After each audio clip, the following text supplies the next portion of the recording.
नमस्कार दोस्तों, स्वागत है आप सभी का मेरे YouTube चैनल पे। तो आज हम लोग बनाएंगे बेसन के लड्डू। बेसन के लड्डू खाना सभी को बहुत पसंद होता है, लेकिन कभी कभी किसी से बनते नहीं है ढंग से। तो आज हम लोग इस तरीके से बनाएंगे कि आपके लड्डू भी बिल्कुल इस तरह से परफेक्ट बन के तैयार होंगे, मार्केट से भी अच्छे बन के तैयार होंगे। और आपका जब भी घर पर मीठा खाने का मन करेगा तो इस तरह से परफेक्ट लड्डू आप घर पर ही बना सकते हैं। तो इसे बनाने के लिए मैंने यहाँ पर 1 कप चने का बेसन ले रखा है। जब भी आप बेसन के लड्डू बनाएं तो चने के बेसन से बनाएं और कोशिश करें कि वो बेसन थोड़ा सा मोटा हो, दरदरा हो, तो उसके लड्डू और भी काफ़ी अच्छे होते हैं। और इस बेसन को सबसे पहले अच्छी तरह से छान लेना है, इस तरह से छन्नी से, ताकि जो भी बेसन में गुठलियाँ वगैरह रहेंगी वो सब निकल जाएंगी, और अगर कोई गंदगी भी बेसन में रहती है तो वो भी निकल जाएगी। बेसन को अच्छी तरह से छानने के बाद जिस बर्तन से आप बेसन को नाप रहे हैं उसी बर्तन से आपको चीनी और घी को भी नापना है। तो अगर जिस बर्तन से आप बेसन लेंगे उसी से अगर आप चीनी और घी को नापेंगे तो आपके लड्डू एकदम परफेक्ट बन के तैयार होंगे। तो यहाँ पर मेरा 1 कप बेसन था, तो इसी कप से मैंने चीनी ले रखा है। तो चीनी यहाँ पर मैंने पिसी हुई ले रखी है। आप चाहें तो इसे बूरा से भी बना सकते हैं, लेकिन अगर आपके पास बूरा नहीं है तो आप चीनी को मिक्सी में पीस लीजिए, और मिक्सी में थोड़ा सा दरदरा ही चीनी को पीसिए, क्योंकि बेसन के जो लड्डू होते हैं उसमें थोड़ा सा क्रंच टाइप का होता है। तो चीनी दरदरी रहेगी तो वो क्रंच आपका अच्छी तरह से बेसन के लड्डू में आएगा। तो यहाँ पर मैंने 1 कप बेसन ले रखा है, तो आधा कप मैं यहाँ पर चीनी का इस्तेमाल करूँगी, और इसी कप से 1/4 कप घी का इस्तेमाल करना है। तो ये सारी सामग्री हमारी तैयार हो चुकी है। अब हम चलते हैं गैस की तरफ और बेसन के लड्डू को बनाते हैं।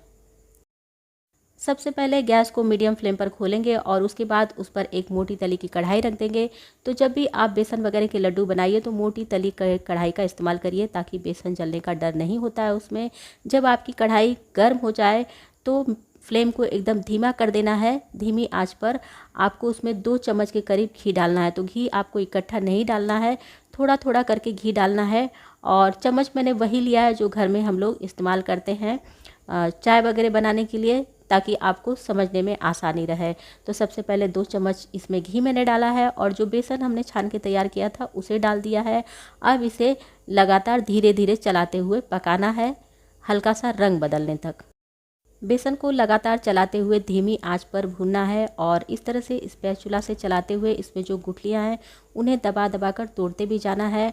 और आपको बेसन भूनते समय एक बात का ध्यान देना है कि इसे बिल्कुल भी तेज़ या मध्यम आंच पर नहीं भुनना है, एकदम धीमी आंच पर ही भुनना है, क्योंकि ज़रा सा भी अगर आप इसे तेज़ करते हैं आंच को तो आपके बेसन जल जाएंगे, और बेसन जलने से जो आपके लड्डू बन के तैयार होंगे वो थोड़े से कड़वे लगेंगे, उनका स्वाद इतना बढ़िया नहीं लगेगा। तो इस तरह से स्पैचुला से तोड़ते हुए आप बेसन को चलाते हुए भुनेंगे। अगर आपको इनकी गुठलियाँ हटाने में दिक्कत आ रही है तो आप कोई भी सपाट पेनी की जो ग्लास सेट होती है घर में उसे ले लीजिए, और उससे इस तरह से थोड़ा सा धीरे धीरे दबा दीजिए, तभी आपकी बेसन की गुठलियाँ फूट जाएंगी अच्छी तरह से। और इन्हें भूनते हुए इस तरह से धीमी आंच पर हल्का सा सुनहरा कर लेना है। जब आपके बेसन इस तरह से हल्के से सुनहरे हो जाए तो अब यहाँ पर आपको थोड़ा सा घी डालना है। तो यहाँ पर मैंने 2 चम्मच घी पहले इस्तेमाल किया था, और फिर से मैं यहाँ पर 1 चम्मच घी डाल दे रही हूँ। घी के साथ फिर से इसे हल्का हल्का भूनना है। जब भी आप बेसन के लड्डू घर पे बनाएं तो इकट्ठा घी डाल के ना भुनें, क्योंकि इकट्ठा घी डाल के भुनने से बेसन जो है एकदम से मॉइस्चर छोड़ने लगता है, और उसका जो मिश्रण है एकदम गीला हो जाता है, तो लड्डू बनाने में दिक्कत हो जाती है। लेकिन इस तरह से यदि रोक रोक के जहां आपको आवश्यकता लगे उस हिसाब से अगर आप घी डालेंगे तो आपके लड्डू एकदम परफेक्ट बन के तैयार होंगे। तो 3 चम्मच मेरे घी पहले के हो चुके हैं। अब यहाँ पर इस स्टेज पर मैं चौथा चम्मच घी डाल दे रही हूँ, और 1 कप बेसन के लिए 4 चम्मच घी काफ़ी होते हैं, लेकिन अगर आपको लगे आपके बेसन में तो आप और भी घी उसमें ऐड कर सकते हैं। तो थोड़ी देर भुनने के बाद ये जो बेसन का मिक्सचर है इस तरह से मॉइस्चर छोड़ने लगता है, थोड़ा सा गीला गीला हो जाता है। तो ये चौथा चम्मच घी डालने के बाद भी 2 से 3 मिनट तक इसे चलाते हुए भून लेना है। तो बेसन को भूनने में 15 से 20 मिनट का समय लग जाता है, क्योंकि आँच को हमने बिल्कुल धीमा रखा है। और इसी तरह से धीमी आंच पर जैसे जैसे आप बेसन को घी में भुनेंगे बहुत ही प्यारी सी खुशबू उठती है, पूरा आपका घर बेसन से महकने लगता है। और जब आपका मिक्सचर इस तरह से तैयार हो जाए तो अब इसे आप कढ़ाई में से किसी भी बर्तन में निकाल के रख लीजिए।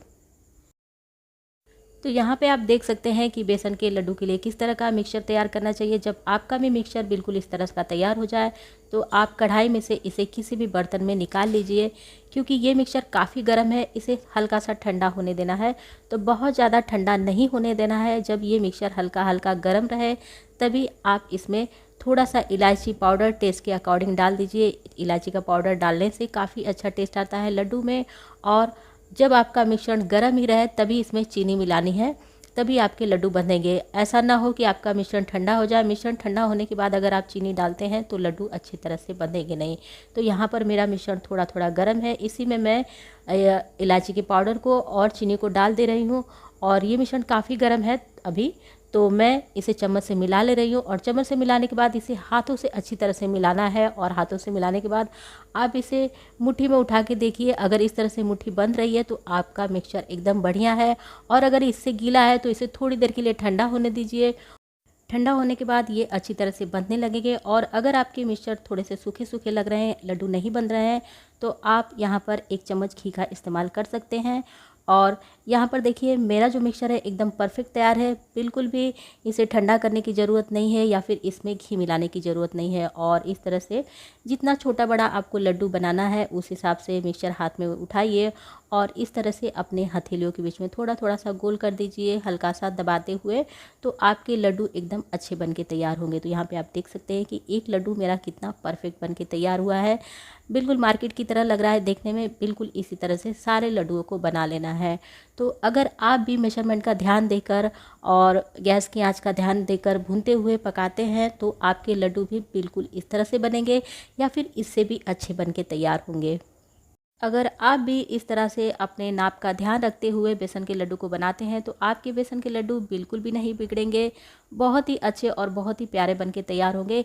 लेकिन फिर भी मैं आप लोगों को एक सुझाव देना चाहूँगी कि जब भी आप कोई नई डिश कहीं से सीख कर या फिर कहीं से देख कर बनाते हैं या किसी से पूछ कर बनाते हैं तो पहले थोड़े से सामान से बनाइए, ताकि अगर वो ख़राब हो तो आपका थोड़ा सा सामान नुकसान हो। जैसे मैं यहाँ पर 1 कप बेसन से बना रही हूँ, तो आप चाहें तो इन लड्डुओं को आधे कप बेसन से भी बना सकते हैं।